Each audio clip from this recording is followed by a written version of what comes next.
ऐसा माना जाता है कि दिवाली पर चूल्हे को नए करने का संबंध हमारी परंपराओं, धार्मिक आस्थाओं और सांस्कृतिक मान्यताओं से है। और मेरी आस्था तो इन सब में बहुत ज़्यादा है। और जब मैं टिहरी से आई तो सबसे पहले मैंने ये काम किया। हालांकि मैंने वही वाली बात कि कभी सीखा नहीं है, लेकिन जब पहली बार मैंने अपने चूल्हे को बनवाया था तो मैंने इसको अच्छे से देखा था बनवाते हुए, और तभी मैंने सोच लिया था कि आगे से मैं खुद अपने इसकी चूल्हे की देखरेख खुद से करूंगी। और ऐसा माना भी जाता है कि साफ सुथरा और नया चूल्हा सकारात्मक ऊर्जा को आकर्षित करता है और घर में समृद्धि लाता है। नया और स्वच्छ चूल्हा लक्ष्मी जी को प्रसन्न करता है और घर में सुख, शांति और समृद्धि का प्रतीक माना जाता है। अब आया मिट्टी कहाँ से आई, तो शोएब भाई ने मुझे मिट्टी लाके दी। बहुत अच्छे से मुझे सब सपोर्ट करते हैं और मेरे हर बार की तरह जो भी मैं काम करती हूँ बहुत मेहनत से करती हूँ। और मैं लग गई अपने मोर्चे पर। मैंने मिट्टी में हल्की सी पराल को मिलाया और फिर मैंने उसको अच्छे से लेपा। और जो मेरा बारबेक्यू है और चूल्हा दोनों को, देखो मिट्टी से जो होता है देखने में सुंदर भी लगता है और चूल्हे को शीतलता मिलती है और जल्दी से खराब भी नहीं होता। और इसी बात को मैंने बहुत अच्छे से ध्यान में रखकर अपने पूरे चूल्हे की लिपाई करी, क्योंकि बरसात के मौसम में इसकी सारी मिट्टी बह गई थी। तो मैंने सोचा था मैं इसे दिवाली पे नया करूंगी। और फिर क्या था, मुझे एक और आइडिया आया। थोड़ा क्रिएटिव तो हुई, और कहते हैं ना, जो काम मन से करो वो बहुत खुशी से अच्छे से होता है। मैंने सोचा अपने चूल्हे को इस बार एक ट्रेडिशनल रूप दूं। और मैंने क्या किया, इसको ट्रेडिशनल रूप देने के लिए इसके ऊपर अपनी कलाकारी शुरू कर दी। मैंने सोचा इस बार लिपन आर्ट ना करके अपनी कुमाऊनी ट्रेडिशनल जो एपन आर्ट होती है उसको करूं। टाइम भी था थोड़ा सा, हालांकि दिवाली का टाइम है, घर की सफाई भी, सारे काम भी, उसको सोचते हुए मैंने ये काम शुरू कर दिया। क्योंकि जिस फ्रॉस्ट माइंड से मैं टिहरी से आई थी, मैंने सोचा अब उसको कैसे मैं रिलीफ दूँ अपने माइंड को। मुझे क्रिएटिविटी करने में बहुत अच्छा लगता है और बहुत सुकून मिलता है, इसलिए मैंने सुकून से, खुशी से अपनी पेंटिंग को शुरू कर दिया। हालांकि काफ़ी बड़ा था, टाइम मुझे ऐसा लग रहा था कि बहुत ज़्यादा लग जाएगा, और हुआ भी भाई, टाइम बहुत कंज्यूम हुआ इसमें।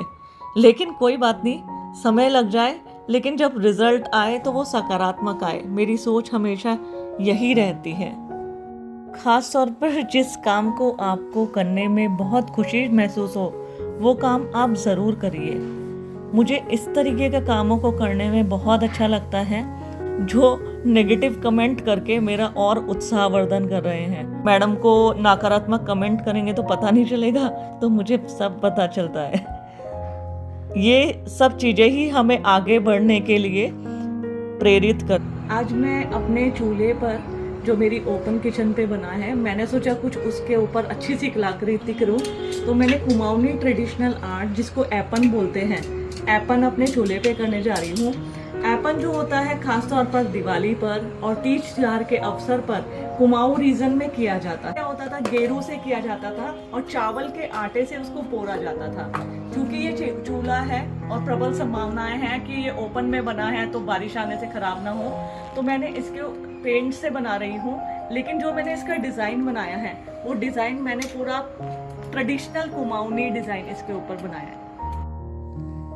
तो कुमाऊनी एपन कला उत्तराखंड की खास पारंपरिक कला है और ये कुमाऊं रीजन में, खासतौर पे उत्तराखंड के कुमाऊं रीजन में बहुत ही ज़्यादा फेमस है। यह सांस्कृतिक धरोहर, धार्मिक आस्थाओं और मान्यताओं से गहराई से जुड़ी हुई है। मुझे तो करने में बहुत अच्छा लग रहा था, हालांकि कभी की नहीं, लेकिन जैसे जैसे जो आकृति उकेर के आ रही थी इस पर, तो मन भी प्रसन्न होता जा रहा था। ऐसा कहते हैं कि जो कलाकृति होती है वो हमारे अंदर की सृजनात्मकता का प्रतीक होती है। हम कितने क्रिएटिव हैं ये हमारे खाना बनाने से, पेंटिंग से, हमारे बात करने के सलीके से सहज ही आभास हो जाती है। बहुत से स्टूडेंट कहते हैं मैडम आप मल्टी टैलेंटेड हो। मैं कहती हूँ नहीं, मैं अपने हर काम को बहुत मन से करती हूँ, खुश होके करती हूँ। आप खाना भी बनाओ तो खुश होके बनाओगे तो उसका स्वाद जो होता है वो 2 गुना हो जाता है। और मेरे हर बार की तरह एक ही बात होती है कि जो भी काम करो बहुत मेहनत से करो, जिससे उसका फल जो होता है बहुत सकारात्मक आए। इसलिए मैंने अपने चूल्हे के ऊपर सुंदर आकृति बनाई कि इससे खाने का आनंद भी 2 गुना हो जाए। मेरी सुबह से शाम हो गई, हाथ मेरे पूरे पेंट में हो गए, लेकिन फिर भी मेरे अंदर का उत्साह बना हुआ है। रात हो गई, सिद्धबली मंदिर में आरती होने लगी और काम मेरा लास्ट फिनिशिंग पे आ गया। अब खुशी भी हो रही थी, थक भी गई थी और खुशी भी हो रही थी कि काम भले ही मेहनत लगी लेकिन फिर से वही जो परिणाम है बेहद सुखद और खुशी देने वाले सामने आए।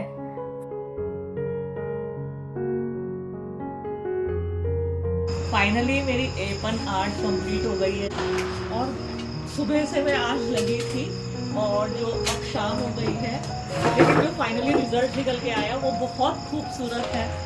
आप देख सकते हैं और हैंडीक्राफ्ट की हाथ से बनी हुई चीज़ों का वो कैसी भी बनी हो देखने में सुखद और मनमोहक ही लगती है। तो ये फाइनली रिजल्ट सामने है।